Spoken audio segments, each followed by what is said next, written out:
The Druids ruled for 1,000 years and left no books behind, no scripture, no archive, nothing you could ever hold in your hand, 20 years of training, and not one word of it written down. And still, no king went to war without asking them first. Authority with no paper trail. You already know something about that. There is a kind of person who has always been here. They go by different names in different centuries. The world has tried more than once to be rid of them. The world has never managed it.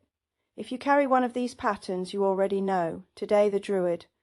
The keeper of a nation's knowledge who refused, on principle, to write a single line of it down. And the reason they refused is the same reason you cannot prove what you know. We will come to what that has cost you. Begin with what Rome wrote down, because Rome is almost all we have.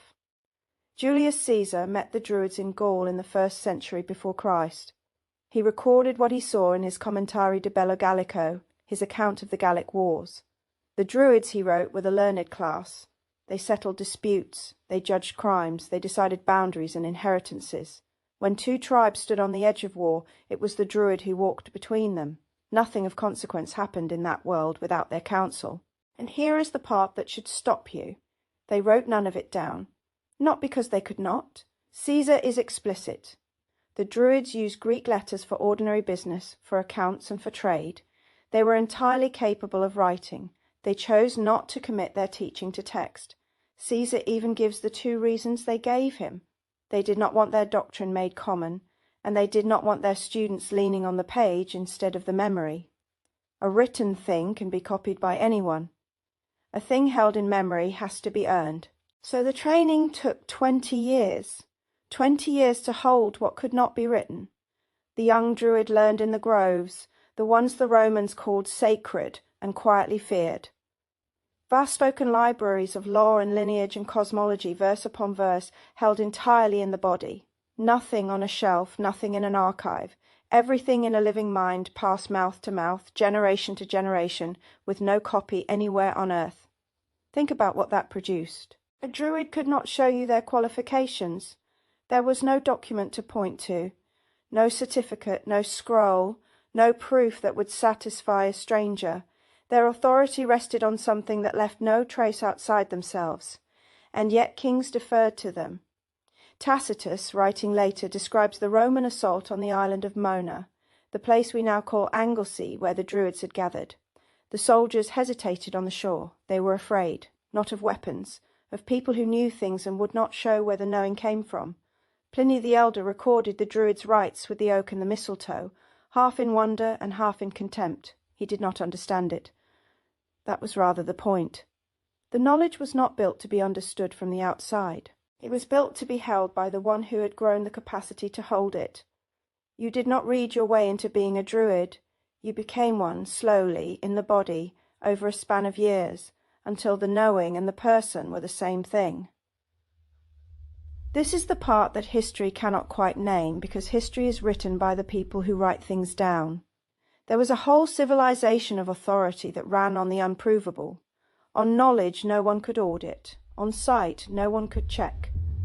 And it worked. For 1,000 years it worked. You recognize this. Not the history, the feeling underneath it, the knowing that arrives whole and will not show its working. Because this is not ancient history. This is the pattern you are living. You are the Druids' inheritance. I want you to sit with that, because it reframes the thing you have spent your life apologizing for. You know things you cannot prove. You walk into a room and read it before a word is spoken. You sense how a decision will land while everyone else is still gathering data. And when they ask you how you know, you have nothing to hand them. No paper trail, no source you can cite. Just the knowing arriving the way it always has from somewhere you cannot point to. You have been taught to call that a problem, a credibility problem. You have felt more than once like a fraud. Not because you were wrong, but because you could not justify being right. This is the wound the title named. The Druid carried it too. The difference is that the Druid's world had a name for it that was not fraud, it was a calling. What the Romans called the Druid, Jung would have called knee-dominant cognition. Introverted intuition, running at full capacity. This is not magic. It is pattern completion below the level of conscious thought. Your mind has been gathering data for years and distilling it into a conclusion faster than language can keep up with. The conclusion is sound. The working is simply not available to you because it never happened in words. It happened in the body, the way the Druids did. And now the charge the histories miss. Rome destroyed the Druids. They burned the groves on Mona, put the order to the sword, and made the practice a crime. By every account they won, and yet the pattern is sitting at a screen right now watching this. How? How did a knowledge with no archive survive an empire that set out to erase it? Because there was nothing to seize. You cannot burn a library that was never built. You cannot confiscate a knowing held in the body. The very thing that makes you feel like a fraud, that you cannot show your working, is the exact thing that made this lineage impossible to destroy. Written knowledge can be banned and burned and rewritten by the victor. Unwritten knowing walks out alive in the one who carries it. You were not built wrong. You were built to survive. So what do you do with an inheritance like this? Because it is not only a gift. The Druids' knowing came with a cost, and you have been paying the same one. The first cost is the loneliness of the unverifiable. When you cannot prove what you know, you are always one step from being dismissed. So you learn to stay quiet. You learn to soften a certainty into a maybe, so it lands more gently and offends no one. You hand people the watered version and watch them ignore it, and then watch the thing you saw come true anyway. There is a particular grief in being right in a language no one will accept. The second cost is doubt turned inward. This is the shadow, and it is worth naming plainly. When the world keeps asking for proof you cannot give, you begin to suspect yourself. Perhaps it is not real. Perhaps you are imagining the pattern. The Druid had 20 years of training and a whole civilization affirming that unwritten sight was valid. You have had neither, so the knowing comes, and instead of trusting it, you interrogate it until it is too late to act. You use your depth to talk yourself out of your depth. That is the shadow of this archetype, not arrogance. Erosion. There is a subtler shadow still, withdrawal. If they will not accept what I cannot prove, then I will keep it to myself. You retreat into the grove and consult no one, and let the sight go unused, and you call it dignity when it is closer to a wound left undressed. The Druid did not withdraw. The Druid was consulted. The whole structure existed, so that unprovable knowing had somewhere to go. This is the inheritance in full. The gift and the wound are the same organ. The sight that cannot be justified is the sight that sees furthest. The knowing that leaves no paper trail is the knowing no empire could destroy. You do not get one without the other.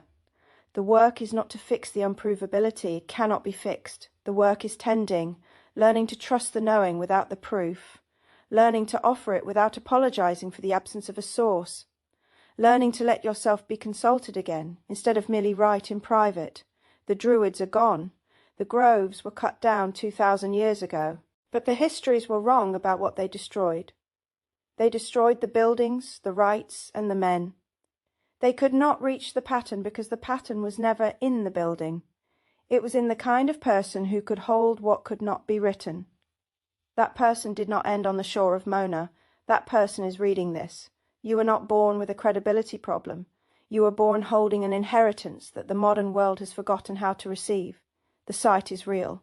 It always was. If this has landed somewhere it needed to land, then you may already know what comes next. There are 7 Sigma INFJ archetypes, and each one carries a different gift, a different burden, a different mythic responsibility. The link in the description will take you to a free assessment that reveals yours. It takes about 3 minutes. The answer tends to land harder than people expect. And if you want to keep walking these threads with me into the deeper psychology of the Sigma INFJ, into the archetypes the world has forgotten how to name, subscribe. There are far older and stranger things still to uncover. Until next time, find your power. Know your myth.